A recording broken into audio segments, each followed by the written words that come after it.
Welcome to ABC-7 Extra. Good evening. I'm your host, Dylan McKim.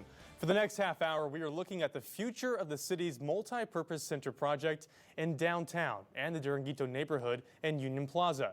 6 years after Duranguito was chosen as the location for the MPC, City Council voted this week to move the proposed project out of the neighborhood. On top of that, Council also voted to reevaluate the $153 million left over for the project and repurpose them. ABC-7's Sarah Coria reports. And the motion passes 4-3. In a city council session that lasted over 9 hours, council voted to no longer build the proposed arena in Duranguito. I mean, after 6 years, a few hours isn't so bad. Overall, we're feeling very happy and feeling very vindicated. City representatives Alexandra Anello and Joe Molinar were joined by two newly elected city representatives, Art Fierro and Chris Canales, in voting to abandon the construction of the proposed arena in Duranguito. I just wanted to clarify that displacement of people doesn't necessarily mean that you put a building where their house used to be. People are displaced in other ways by increasing property values being passed through to them in their rents. People are displaced by having a loud concert venue being built next to their house. They can't sleep anymore. Representatives Cassandra Hernandez, Isabel Sacido, and Henry Rivera voted against reevaluating and repurposing millions of dollars that would have been used to build the center. I just want to make sure that the public is aware that the city is at great risk to abandon this location. Newly elected Representative Brian Kennedy abstaining from the vote. We've been pushing for this since they first announced it as a potential site. We know that it's the right decision. We know that the residents are happy. We know that this is the defense of our history has succeeded, and it's going to keep going on. And so we're real happy to hear this result. And joining me now on the show is newly elected city representative for District 8, Chris Canales. Mr. Canales, thank you so much for coming on the show. Hi, Dylan. Thanks. Now, I want to start with you and your fellow first-term representatives, Art Fierro and Brian Kennedy, all said in your campaigns that you did not support the plans of building some type of multi-purpose center in Duranguito. Can you explain your reasoning why? Yeah, I think the site was a bad choice from the beginning. It was very clear to me that it was going to be a controversial site when it was chosen 6 years ago now. And the opposition to the site hasn't waned in those years. I think we've seen time and time again that a lot of people didn't like that site selection. And there are many good reasons why. I think if we are building a project that's for entertainment, that's not for an emergency, then we need to consider things like people being displaced out of a neighborhood.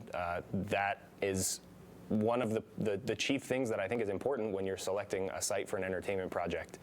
And this one, I understand that there was benefit of having it located near the convention center, and there are other reasons why it was chosen, but I don't think that those were necessarily good reasons. And I think that the project at a different location or in a different form would be better than locating the project as it was designed originally for Duranguito.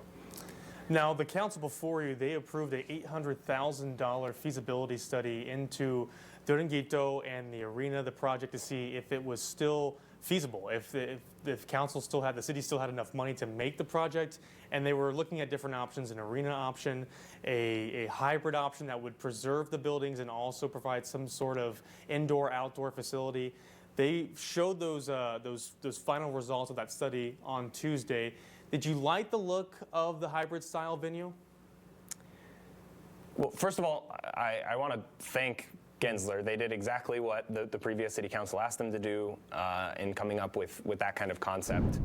And they're a worldwide leader in this kind of design and this kind of preliminary study that they put out.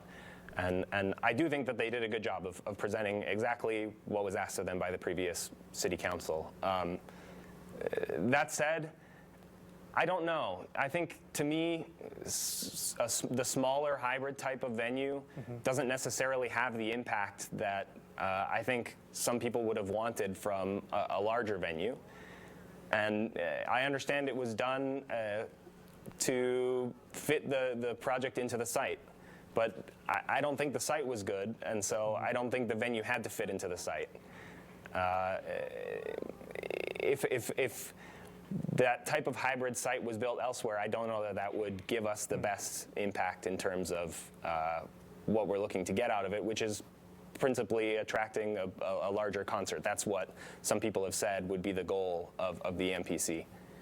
Well, I would say the arena that was first envisioned back in 2012, and then when they had to pick the site location, that's not affordable right now with the amount of money left over. There's $153 left from that quality of life bond that was approved back in 2012. And you're saying, in your opinion, you think that the hybrid venue where we have some indoor seating, some outdoor seating wouldn't really have a large impact in downtown.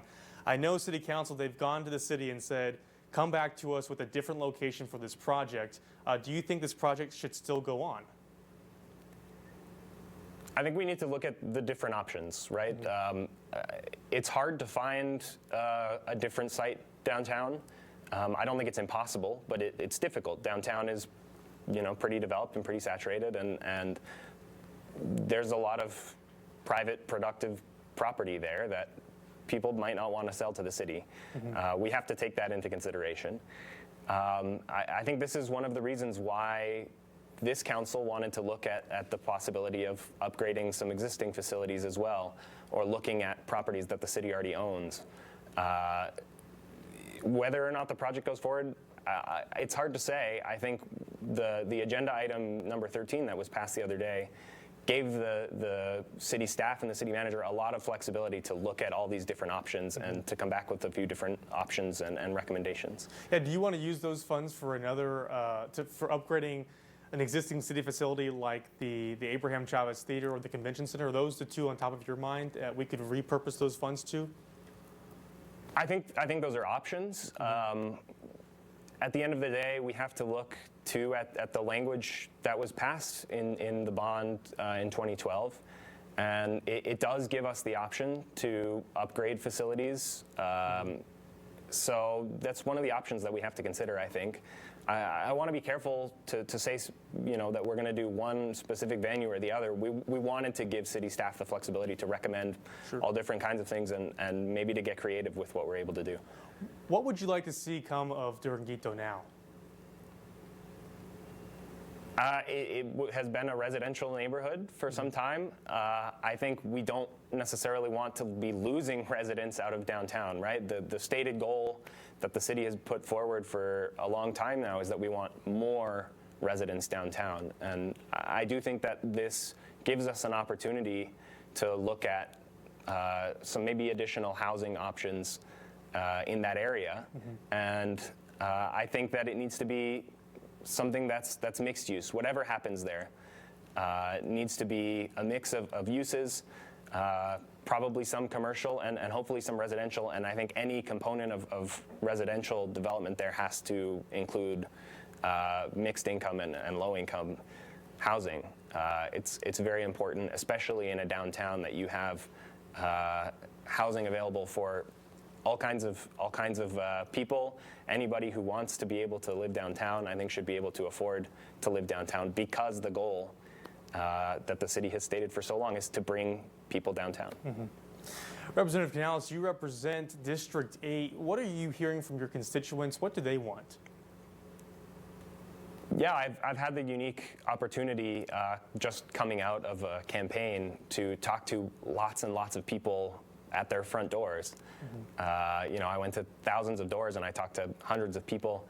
And the majority of people, I would say, were opposed to building an arena in Duranguito. Of course, there were some people who were in support as well.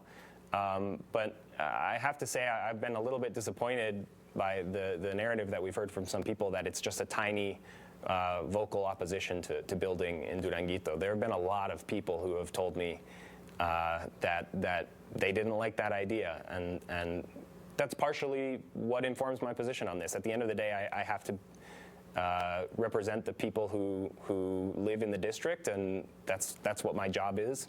And so that's what I feel I'm doing here. people wanted to look at something different, especially as we're in a different economic situation here coming out of the pandemic. And I think that's what we've empowered the city to do now, is look at the options and come back with something different, something maybe creative. Representative Canales, thank you so much for coming on the show. Yeah, of course. Thanks, Dylan. You're watching ABC-7 Extra. Still ahead, what's the future of Durban Quito and its historic buildings? We'll be right back. With my low energy, I can't even blow up this celebratory balloon. At Planet Fitness, there's hope. Now through January 12th, join Planet Fitness for $1 down, $10 a month, cancel anytime, and turn your low energy into big fitness energy in 2023 in a clean and spacious, judgment-free zone with tons of equipment to get you energized. Low E?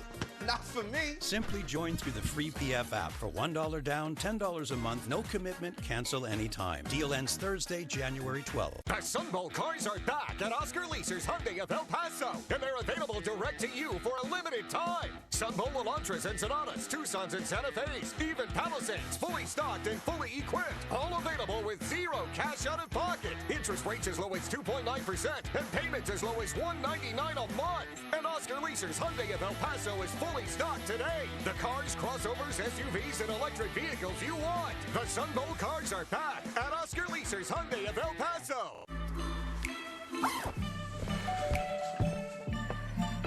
Yo, camping buddy.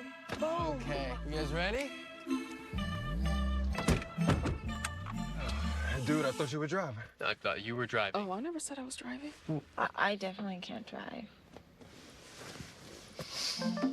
Okay. If you're high, just don't drive. It's illegal everywhere. If you feel different, you drive different. News doesn't stop on weekends, and at ABC-7 neither do we. Start your day with Good Morning El Paso Weekend, the area's only weekend morning newscast at 6 and 8 a.m. Accurate, reliable storm track weather to plan your outdoor activities and keep your family safe. Then get complete coverage of breaking news in the evenings. Plus, an in-depth discussion of major stories that affect you every Sunday night at 10:35 on ABC-7 Xtra. ABC-7, where news comes first, 7 days a week. Welcome back to ABC-7 Extra. As the city looks for a new location for the proposed downtown arena, we want to turn our attention to Durban Quito. The neighborhood in Union Plaza has been locked away from the public for 6 years. So what happens to this now? The neighborhood has been enclosed for 6 years, guarded by a chain link fence. The buildings are in terrible condition, but there is hope to revitalize this area. El Pasoans overwhelmingly are electing candidates who support historic preservation and preserving and honoring our history and culture. Max Grossman has fought to keep the 12 historic buildings in this area preserved. He says the first step is to get those buildings an historical designation. The county's proposal to create a National Register Historic District in downtown, that needs to come to fruition. That designation would allow tax credits that could pay for 45% of the rehabilitation costs. The ultimate goal in Grossman's eyes is an old town, a mixed-use area for commercial and residential buildings. This is a rendering he shared back in 2018 of what the area could look like. A project that would showcase our history and culture and would capitalize on what makes El Paso authentic, genuine, and unique. But how we get to that point is unclear. The city could sell the buildings to private investors. They could use taxpayer money to revamp the area or partner with the county for revitalization efforts. Me now are two gentlemen that have fought to preserve the buildings in Durban Quito, professor and architectural historian Dr. Max Grossman and billionaire and historical preservationist J.P. Bryan. Gentlemen, thank you both for joining us. Pleasure to be here, Dylan. Thank you. Thank you for the opportunity to be here. I want to start with getting your reaction to the vote that happened in City Council this past week. They will not be building any arena in Durban Quito. Dr. Grossman, what's your reaction to this? Well, we couldn't be more delighted. Finally, we have a city council that actually reflects the will of the people. The majority of El Pasoans, as we all know, understand that we never voted to build an arena in that neighborhood, and I think are happy to see the area preserved. They understand its historical significance. Mr. Bryan, I know you're in Houston. Were you able to watch the vote, or how'd you hear about it? No, actually, I'm in West Texas. And by the way, just to correct something, sure. I first heard it on one of your news services. I'm not a billionaire. But I have committed a good bit of my resources to trying to preserve this very important part of the history of El Paso, one of the few remaining birthplaces of any city that has ever been threatened by destruction in the history of Texas. So this is a great moment for all the citizens of El Paso. And now hopefully we can engage in something that will be enduringly profitable and beneficial to all the citizens of that community. And it's so refreshing that our story is now finally being understood. We had no ulterior motives here. Our only objective was try to say for all the citizens of this state and all the residents of El Paso, a fabulous historical asset that will have enduring benefit for every citizen of that community and the millions to come in generations ahead of us. Well, let's look at the next steps for Duranguito. Dr. Grossman, what is the first step to preserving and restoring these buildings there? The first thing that needs to happen is that a National Register Historic District needs to be created, exactly like the one that was created in the Segundo Barrio in November 2021. That will free up tax credits that could pay for up to 45% of the cost of restoring these buildings. Secondly, a local H-overlay historic district needs to be created in the arena footprint, and that would confer protection on those buildings as well as provide historical guidelines for restoring them. You need the tax credits in place to make restoring the buildings more economically viable. So that's really the first step, and I would hope that Mayor Leeser would consider writing a letter to the Texas Historical Commission offering his support for a National Historic District. Dee Margo, the former mayor, had written a letter that was a bit tepid, if not outright hostile to that proposition. And it would be nice if Mayor Leeser would write a letter that reflects his position as well as the position of the majority of City Council. Well, City Council, the city actually owns these buildings right now. Mr. Bryan, do you have any plans on investing in this area or around this area to help with the revitalization efforts? That's a good question. Obviously, Max and I realize that this is the victory that was experienced at the City Council. By the way, I'd say our thanks to those people who chose to vote against the destruction of the Duranguito. What courage it took for them to do that, and I will ever applaud them for it. But hopefully, the entire city one day will rise up and recognize what they've contributed. But yes, by the way, I'm already a property owner in El Paso and have been for quite some time. I was charged frequently by the distractors that I had no skin in the game, so to speak, which is a total misnomer if you're talking about investment in El Paso. I've been consistently supporting things like Darren Margo's Tom Lee Institute. I was the first investor of any significance she ever had. I invested $125,000 in that organization and talks frequently. I was one of the founders of the Trust Society and paid for their executive director for 3 years.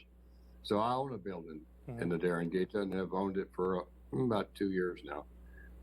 Because I wanted to demonstrate that, yes, I do have skin in the game. But it's now, what do we do from here?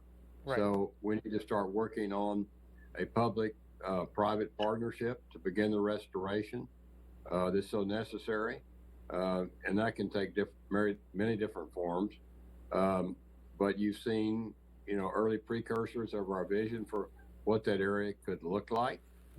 But what we would encourage, not just the historic overlay, but for the citizens and the leadership in El Paso to look at this asset for what it really is and what it can really contribute.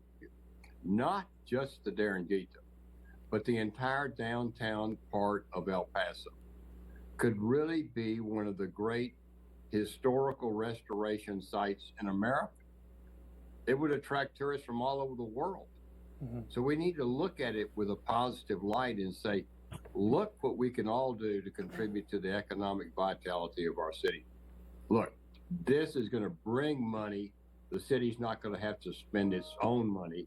Now, they'll have to probably do various, partnership things to be helpful. but nothing like spending hundreds of millions of dollars that were implied by building an arena. And the tax benefits over time will be enormous for the entire city. And Dr. Grossman, you have talked about maybe envisioning an old town in this area, some kind of mixed use district. I know we had Representative Canales on earlier in the show. He also envisioned maybe some sort of mixed use district. Can you kind of explain what could we see? I know we have some renderings we've been showing throughout this interview. What could we see in this area? Well, absolutely, and JP and I are in agreement about that. We have plenty of examples of very successful old towns in our region.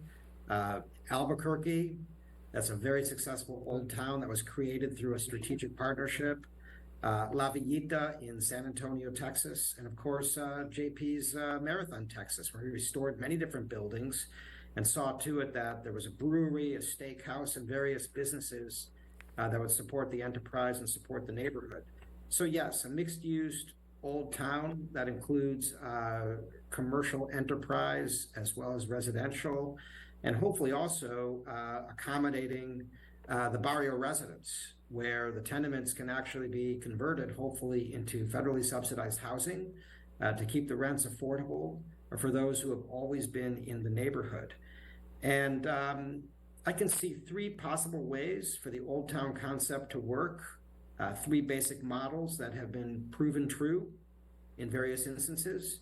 So you need a city-county partnership to restore the neighborhood using available federal and state tax credits. And once those historic districts is created, that'll be possible.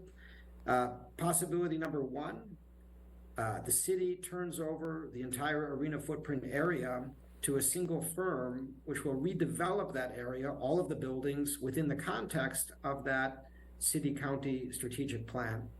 Number two, turn over the lots to private investors who purchase them outright, and they do so within specific historic guidelines and within the context of that partnership, creating a mixed-use development.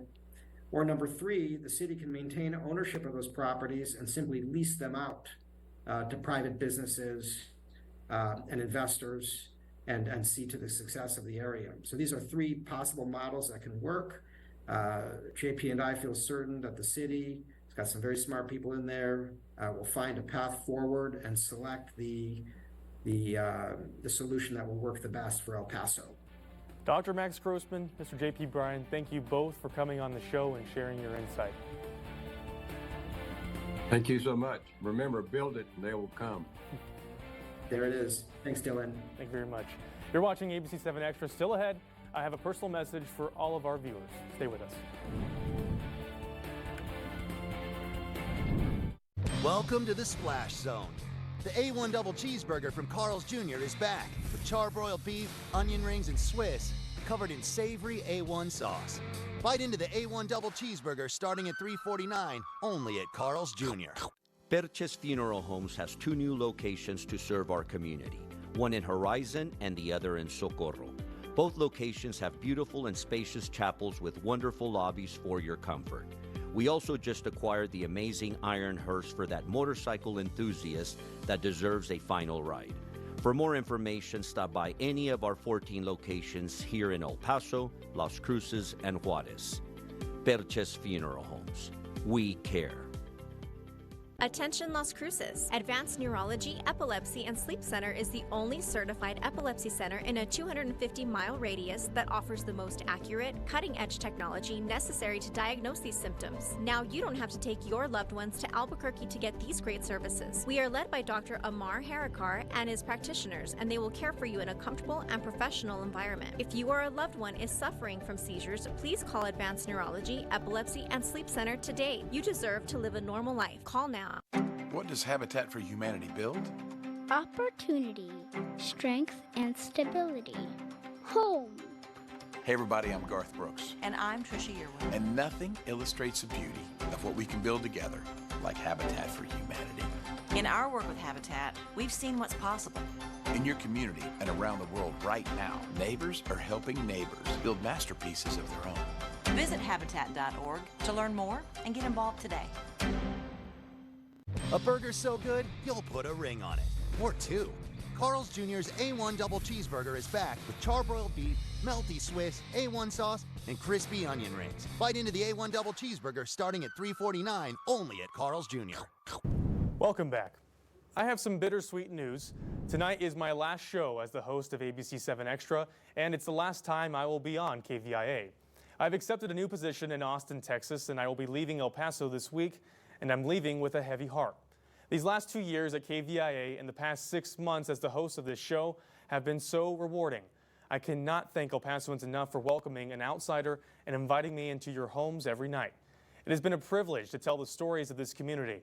I'm moving on to another opportunity that is closer to my family, but I am taking pieces of El Paso and the borderland with me. This area is unique and special, and I will dearly miss the friendly community and all the friends I have made here. So for the final time, thank you for watching ABC-7 Extra. I've been your host, Dylan McKim. Have a great start to your week.